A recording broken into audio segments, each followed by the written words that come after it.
Hey everyone.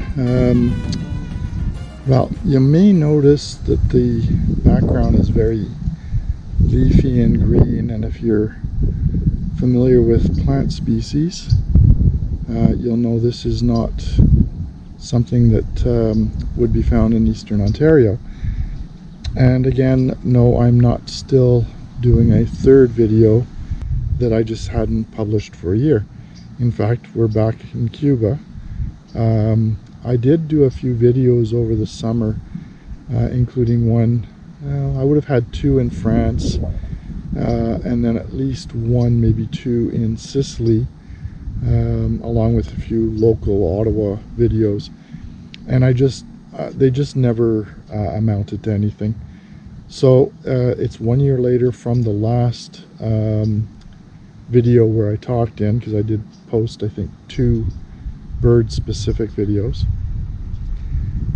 So it's been a year later, and we're back in the area of Playa Ancon, just outside of the colonial town of Trinidad, Cuba.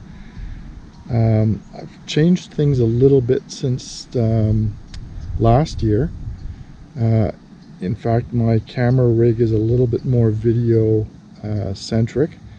I still will be doing stills. That's the priority, but I did want to get back into proper video as opposed to just the GoPro. So I'll take some pictures, or I'll show that in a second.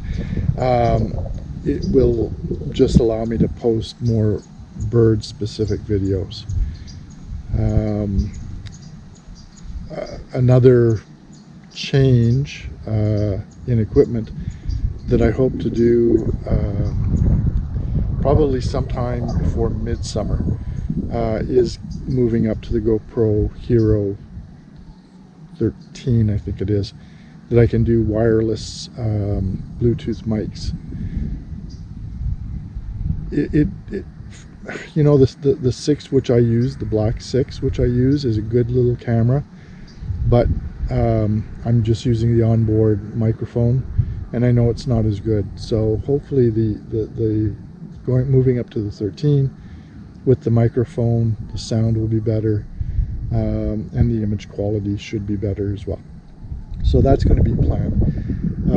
As far as photography for 2025 goes, along with this trip here in Trinidad for 2 weeks, we are doing 3 weeks of camping, and the we, of course, is my wife Joanne and I. We are going to be doing 3 weeks of camping in Algonquin in May. Probably mostly birds. I'm hesitant to say we'll see bears, moose, deer. A lot of factors come into that, but certainly a white ibis just showed up. So certainly the migration, bird migration, the warbler migration will be priority for that 3-week trip. And then in August through September, we're doing a 5-week trip, and this is using our travel trailer, all the way out to Grasslands National Park in southern Saskatchewan, where we hope, along with birds, of course, to get bison, pronghorn, and maybe even rattlesnakes. So that's kind of on tap for 2025. No Europe trip this year that we have planned out right now. There goes the ibis. But things can change. So I'll put on some video now of what's going on. The water levels have been extremely low here. You'll see in the videos the ground is just dry in the lagoons that sorry, in the lagoons that I visit. The ground is just bone dry. Water is at a premium in these lagoons.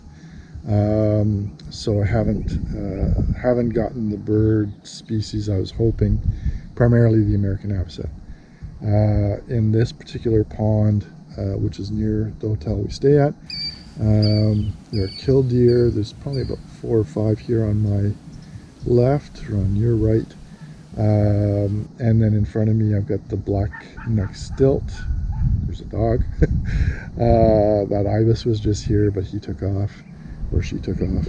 There are some palm warblers that jump down and feed on the clay. In the clay, probably the little crabs and whatnot are here. And then there's the northern water thrush. But other than that, it's fairly quiet, unfortunately.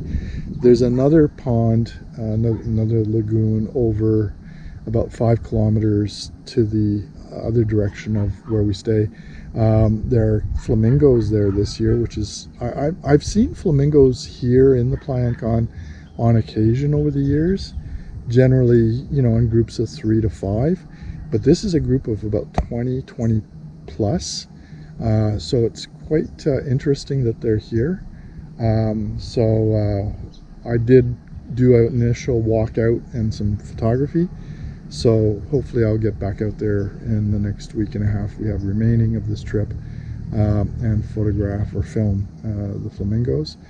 And then there was another pond. Again, it's really dried up, but we walked out there yesterday, and there were some lesser yellowlegs.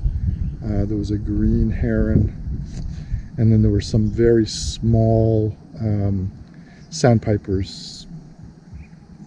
I think they were sandpipers as opposed to plovers, which could have been the least sandpiper. So hopefully I'll get back out there for sure and photograph or do some video out there as well. The problem there, there's not very much shade. Well, you can see here I'm not in very much shade. It's, you know, 8:30 in the morning and fairly bright. So, well, it is what it is. It's just nice.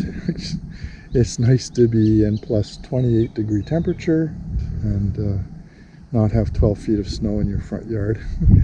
So I'm going to put this away for a bit, do some filming, and publish that alongside, and then I'll come back at the end and do a little wrap up. So I'll leave it at that.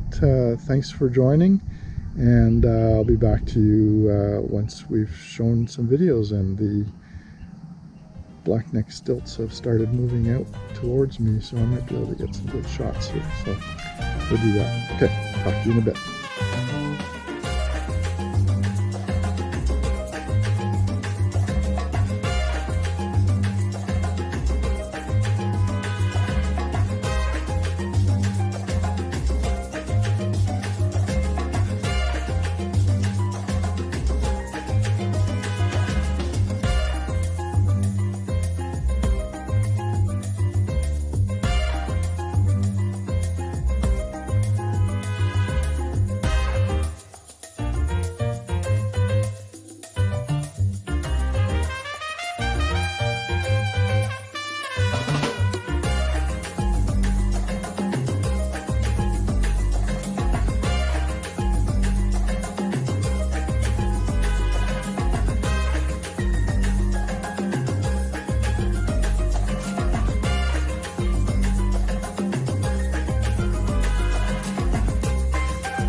Hopefully you enjoyed that. That was a lot of fun.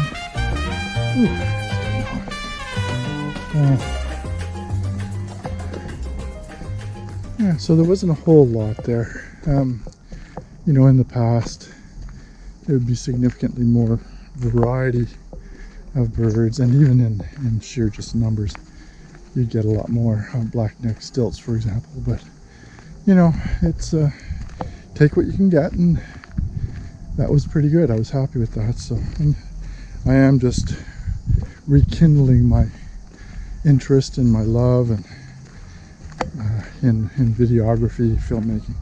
So it'll be a slow process.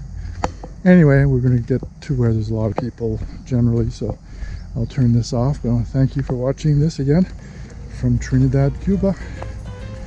hola, and see you on the next one. Okay, bye-bye.